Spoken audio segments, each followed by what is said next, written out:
নমস্কার বন্ধুরা। রাহুল একদিন তার ঘাড়ের জানালাগুলো বন্ধ করে আরামে বসেছিল। ভুলবশত সে দরজায় খিল লাগাতে ভুলে গিয়েছিল। হঠাৎ তার চাচি ঘরে ঢুকে পড়ল। সামনের দৃশ্য দেখে চাচি তড়িঘড়ি বাইরে ছুটে গেল, কিন্তু রাহুল তার কাজ থামানোর প্রয়োজন মনে করল না। চাচি বাইরে এসে জিজ্ঞেস করল, রাহুল, ঘরে কি করছিলে? রাহুল একটু হেসে বলল, চাচি, আপনি তো সবই জানেন, এখন আমি আর কি বলবো? চাচি বলল, ঠিক আছে, তবু তুই তো তোর কাজটা থামাতে পারতিস। রাহুল বলল, চাচি, আমি কি জানতাম যে আপনি হুট করে ঘরে ঢুকে পড়বেন, আর আমি তো কিছু ভুল করছিলাম না। চাচি একটু গম্ভীর হয়ে বলল, ব্যাপারটা তা নয়, তুই তো জানিস, কেউ যখন কাউকে এমন কিছু করতে দেখে তখন তারও মনে একই ইচ্ছা জাগে। রাহুল মজা করে বলল, তাহলে চাচি, আপনিও তো এসে যেতে পারেন। চাচি বলল, ইচ্ছে আমারও কম নেই, কিন্তু তুই তো জানিস তোর চাচা অনেক দিন ধরে বাইরে গেছেন, আমি একা এসব কিভাবে করব? রাহুল ভুল করে বলল, চাচি, যদি আপনি মাইন্ড না করেন, আমি তো আপনাকে সাহায্য করতে পারি। আমি আপনার সঙ্গে সব কাজ ভালোভাবে করতে পারব। চাচি রেগে গিয়ে বলল, তোর মাথা খারাপ হয়ে গেছে? কিন্তু চাচি আর কিছু বলার আগেই রাহুল সেখান থেকে পালিয়ে গেল। আসলে রাহুল অনেক দিন ধরেই তার চাচির সঙ্গে এমন কিছু করতে চাইত, কিন্তু সাহস করে বলতে পারেনি। আজ চাচি তাকে দেখে ফেলায় সে তার মনের কথা বলে ফেলল। তবে সে বুঝে গেল, কথা বলারও একটা সঠিক সময় থাকে। সঠিক সময়ে কথা বললে তবেই তা পূর্ণ হওয়ার সম্ভাবনা বেশি। এক রাতে চাচা আর চাচি ছাদে কিছু কাজ করছিল। রাহুল তাদের দূর থেকে দেখছিল।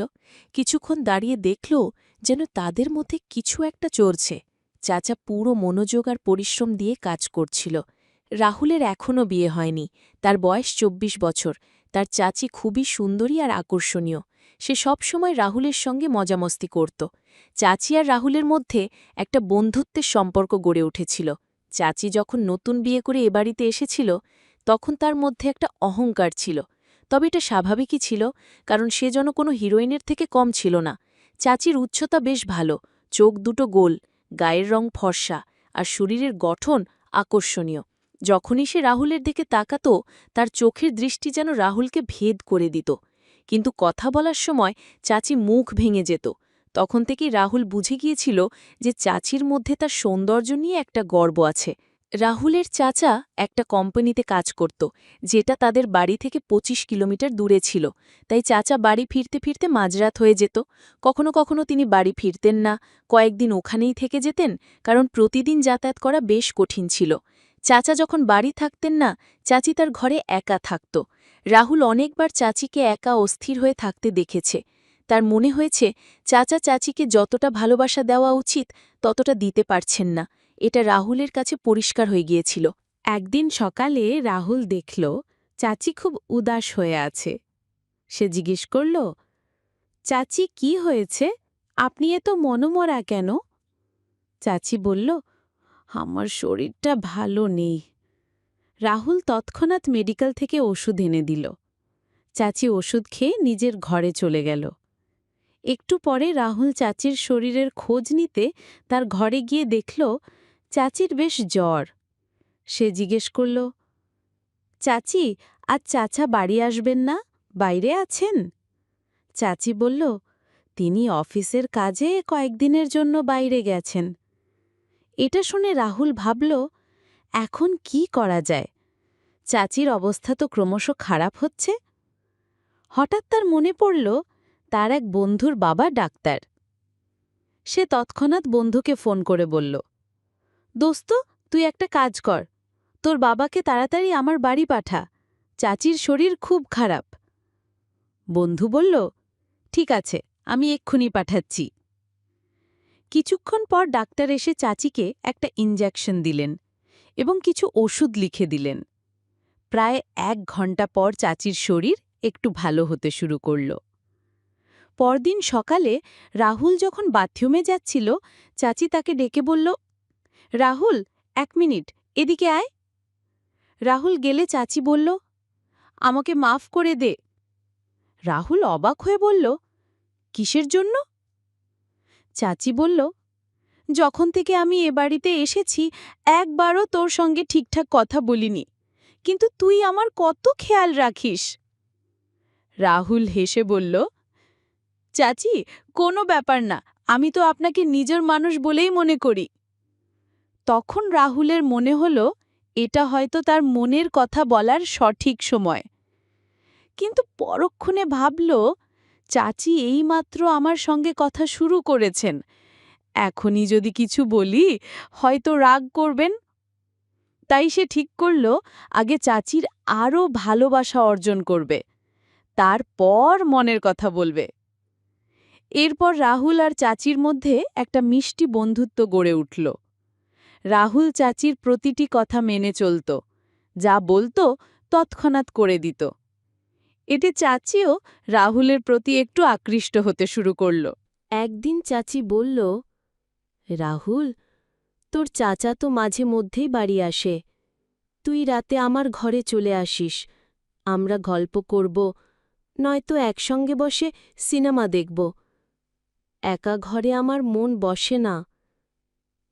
রাহুল মনে মনে ভাবল, মনে হচ্ছে চাচি আমাকে ইঙ্গিত দিচ্ছেন, এখন আমার কথা বলা আরও সহজ হবে।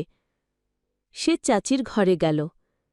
চাচি তখন বাড়ির কিছু কাজ করছিল। চাচিকে দেখে রাহুলের মন একটু চঞ্চল হয়ে উঠল। সে ফোনে একটা ভিডিও চালিয়ে দেখতে লাগল।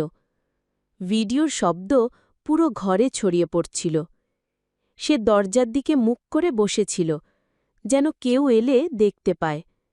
কিন্তু ভিডিও দেখতে দেখতে সে এত মগ্ন হয়ে গেল যে চাচি কখন ঘরে ঢুকল তা টেরই পেল না। চাচি চুপচাপ এসে ভিডিও দেখতে লাগল। রাহুলের কিছুই খেয়াল নেই। হঠাৎ চাচি একটু কেশে উঠল। রাহুল তাড়াতাড়ি ভিডিও বন্ধ করে ফেলল আর ঘাবড়ে গেল। চাচি হেসে তার কান ধরে বলল, এখন বন্ধ করলি কেন? ভয় পেয়ে গেলি? রাহুল একটু হেসে কিন্তু ঘাবড়ে বলল, হ্যাঁ চাচি, ভয় তো লাগবেই যখন কেউ ভিডিও দেখার সময় ধরে ফেলে। চাচি একটু ঠাট্টার সুরে বলল, ও, এখন তোর ভয় লাগছে, তখন ভয় লাগেনি যখন ঘরে বসে ভিডিও চালিয়েছিলি? রাহুল লজ্জা পেয়ে বলল, চাচি, কি বলবো, একা থাকলে মনটা কেমন যেন ছটফট করে। এই বলে সে চাচির হাত ধরে বিছানায় বসল আর ধীরে ধীরে বলল, চাচি, আমি একটা কথা বলতে চাই, বললে আপনি কি রাগ করবেন? চাচি স্নেহসুরে বলল, তুই যা বলতে চাস বল, আমি রাগ করব না। রাগ করার হলে তো তোর এই কাণ্ড দেখে তোর চাচার কাছে নালিশ করতাম। রাহুল মাথা নিচু করে ধীরে বলল, চাচি, আপনি যেদিন এই বাড়িতে প্রথম এসেছিলেন সেদিন থেকেই আপনাকে আমার খুব ভালো লাগে। চাচি মুচকি হেসে বলল, আচ্ছা, তাই নাকি? এখন বল কি করবি? রাহুল বলল, চাচি, আমি আপনার সঙ্গে একবার। চাচি তাকে থামিয়ে বলল, রাহুল, এটা কিভাবে সম্ভব? তোর চাচা যদি জানতে পারে আমাকে কখনো ক্ষমা করবে না। রাহুল বলল, চাচি, আমরা বাড়ির সবার থেকে লুকিয়ে এটা করব। চাচি বলল, না, আমি তোর সঙ্গে এমন কিছু করতে পারব না। রাহুল আবার বলল, চাচি, আমি প্রতিজ্ঞা করছি এই কথা শুধু আমাদের মধ্যেই থাকবে, কেউ জানবে না। চাচি বলল, কিন্তু রাহুল, আমি তো তোর চাচি। রাহুল বলল, তাতে কি হয়েছে, আমরা তো কিছু ভুল করছি না। তখন চাচি বলল, তুই তো জানিস তোর চাচা মাঝরাতে ক্লান্ত হয়ে বাড়ি ফেরে, মাঝে মধ্যে আমাকে খুশি করার চেষ্টা করে।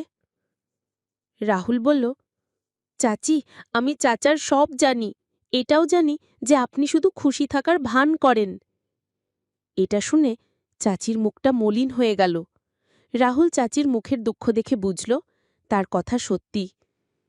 চাচি বলল, রাহুল, তুই ঠিক বলছিস, আমি তোর চাচার সঙ্গে খুশি নই, তিনি শুধু ক্লান্তির অজুহাত দেখে ঘুমিয়ে পড়েন। আমি তাকে জোর করতে পারি না যে আমারও খেয়াল রাখুন। তিনি তখনই ভালোবাসেন যখন তার মন চায়, কিন্তু আমার কখনো মনে হয় না যে তিনি আমার যত্ন নেন। রাহুল এটা শুনে অবাক হয়ে বলল, চাচি, তাই তো আমি আপনার এত ফিকির করি, তাই বলছি আমি আপনাকে খুশি করতে পারি। রাহুল চাচির চোখের দিকে গভীরভাবে তাকিয়ে বলল, চাচি, আমি আপনার প্রতিটি অনুভূতি, প্রতিটি কষ্ট বুঝি। চাচি রাহুলের হাত শক্ত করে ধরে বলল, রাহুল, তুই আমাকে এত গভীরভাবে বুঝিস, তুই কত বড় হয়ে গেছিস। আমি তো কখনো তোর দিকে এভাবে খেয়ালই করিনি। রাহুল মাথা নিচু করে বলল, হ্যাঁ চাচি, আমি আপনাকে পুরোপুরি বুঝি। চাচি একটা লম্বা নিঃশ্বাস নিয়ে বলল, ঠিক আছে, আমি ভেবে তোকে জানাবো। এই বলে চাচি নিজের ঘরে চলে গেল। চাচি যেভাবে চলে গেল তাতে রাহুলের মন খারাপ হয়ে গেল। সে ভাবল, হয়তো এখন কিছুই হবে না। পরদিন সকালে রাহুল নাহা ধোয়া করে বাথরুম থেকে বেরোতেই চাচি সামনে এসে হেসে বলল, আজ তো বেশ স্মার্ট লাগছে রাহুল। কিন্তু রাহুল কোনো উত্তর দিল না, চুপচাপ নিজের ঘরে চলে গেল। সে চাচির উপর একটু রাগ করেছিল। কিছুক্ষণ পর চাচি তার ঘরে এসে জিজ্ঞেস করল, কি হয়েছে, তুই কি আমার উপর রাগ করেছিস? রাহুল একটু বিরক্ত হয়ে বলল, আপনি যান, নিজের কাজ করুন, আমি আপনার সঙ্গে কথা বলতে চাই না। এই বলে সে বাড়ি থেকে বেরিয়ে গেল। সন্ধে ফিরে দেখল চাচাও বাড়ি ফিরেছে। রাহুলের মন আরও খারাপ হয়ে গেল। সে ভাবল, এবার তো আমার স্বপ্ন শুধুই স্বপ্ন হয়ে থাকবে। চাচা তাকে দেখে জিজ্ঞেস করল, রাহুল, সব ঠিক আছে তো? রাহুল উৎসাহহীনভাবে বলল, হ্যাঁ ঠিক আছি। এই বলে সে নিজের ঘরে চলে গেল।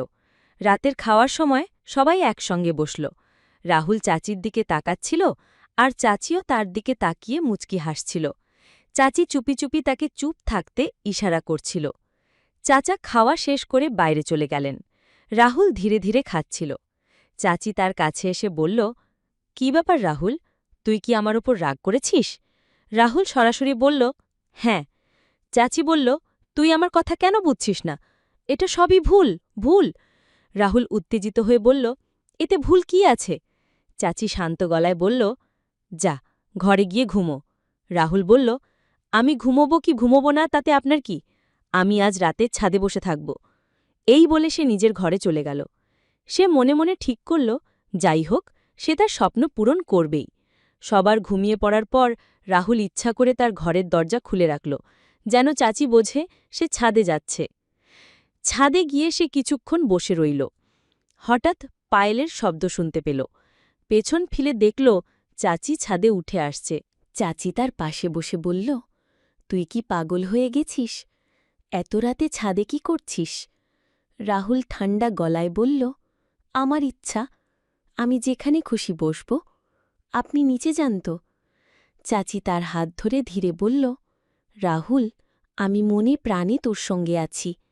একটু থেমে বলল, কিন্তু এখন আমরা এই পদক্ষেপ নেব না। এটা আমাদের দুজনের জন্যই ভালো হবে। তবে তুই যা আমার সঙ্গে করতে চাস, একদিন তা হবেই। শুধু একটু ধৈর্য ধর। রাহুল চাচির কথা বুঝল আর বলল, ঠিক আছে চাচি। পরদিন সকালে রাহুল আর চাচি চা খাচ্ছিল। হঠাৎ চাচা এসে গম্ভীর গলায় বলল, তোদের একটা কথা বলতে এসেছি। আমাকে অফিসের কাজে ৩ মাসের জন্য অন্য শহরে যেতে হবে। রাহুলের দিকে তাকিয়ে বলল, রাহুল, এখন এই বাড়ির দায়িত্ব তোর। তোর চাচির খেয়াল রাখিস। রাহুল আত্মবিশ্বাসের সঙ্গে বলল, চাচা, আপনি নিশ্চিন্তে যান, আমি বাড়ি আর চাচির পুরো খেয়াল রাখব। চাচা সন্তুষ্ট হয়ে চলে গেলেন। রাহুল তাকে স্টেশনে পৌঁছে দিয়ে ফিরল। বাড়ি ফিরে দেখল চাচি উদাস হয়ে বসে আছে, চোখে জল। রাহুল জিজ্ঞেস করল, চাচি, আপনি কাঁদছেন কেন? চাচি দুঃখী গলায় বলল, তোর চাচা আগেই কম আসত, এখন তো ৩ মাসের জন্য চলে গেল। রাহুল তাকে সান্ত্বনা দিয়ে বলল, চাচি, চাচাকে তো যেতেই হতো, কিন্তু আমি তো আছি। এই বলে চাচি রাহুলকে জড়িয়ে ধরল। সেই মুহূর্ত থেকে তাদের মধ্যে একটা নতুন সম্পর্কের সূচনা হল। চাচির দুঃখ ধীরে ধীরে খুশিতে বদলে গেল। রাহুল তাকে পুরোপুরি সঙ্গ দিল। যে ভালোবাসা আর শান্তি চাচি অনেক দিন ধরে খুঁজছিল তা সে পেল। সেই রাতে তারা একে অপরের সঙ্গে সময় কাটাল। পরদিন সকালে চাচি যখন উঠল, তার মুখে একটা নতুন উজ্জ্বলতা ছিল। সে রাহুলের হাত ধরে বলল, রাহুল, তুই আমাকে যে খুশি দিয়েছিস তা আমি কক্ষনো ভুলব না। রাহুল হেসে বলল, চাচি, আপনার খুশি আমার খুশি। সেই দিন থেকে রাহুল চাচির ঘরে তার সঙ্গেই রাত কাটাতে শুরু করল। তারা দুজনে প্রতিদিন খুশি থাকতে লাগল। এই গল্প আমাদের একজন দর্শক পাঠিয়েছিলেন। তিনি বলেছেন এই ঘটনা তার জীবনে সত্যি ঘটেছিল। তিনি চেয়েছিলেন এই গল্প সবার সঙ্গে শেয়ার করা হোক, কিন্তু তার নাম গোপন রাখা হোক। তাই আমরা এই গল্প তোমাদের সামনে তুলে ধরলাম। তোমাদের যদি এমন কোনো গল্প থাকে যা তুমি অন্যদের সঙ্গে শেয়ার করতে চাও, তাহলে আমাদের পাঠাতে পারো। আমরা তোমার গল্প আমাদের চ্যানেলের মাধ্যমে দর্শকদের কাছে পৌঁছে দেব। যদি গল্পটা তোমার ভালো লেগে থাকে, তাহলে বন্ধুদের আর আত্মীয়দের সঙ্গে শেয়ার করো, আর যাবার আগে ভিডিওটায় একটা লাইক করে দিও। এই গল্প বলার উদ্দেশ্য কারো মনে আঘাত দেওয়া, কারো ভাবনাকে কষ্ট দেওয়া বা কোনো অনৈতিকতা বা অশ্লীলতাকে উৎসাহ দেওয়া নয়। এই গল্পের মূল লক্ষ্য হল সমাজে সচেতনতা ছড়ানো। আমরা এই গল্পের মাধ্যমে আমাদের দর্শকদের এই শিক্ষামূলক বার্তা দিতে চাই, এমন বিষয়গুলোর প্রতি সতর্ক থাকো, নিরাপদ থাকো আর সবসময় সচেতন থাকো। আবার কোনো নতুন গল্প নিয়ে তোমাদের সঙ্গে দেখা হবে। এই গল্প নিয়ে তোমার মতামত কি তা আমাদের কমেন্টে জানিও। ভিডিও ভালো লাগলে লাইক করো, শেয়ার করো আর সাবস্ক্রাইব করো।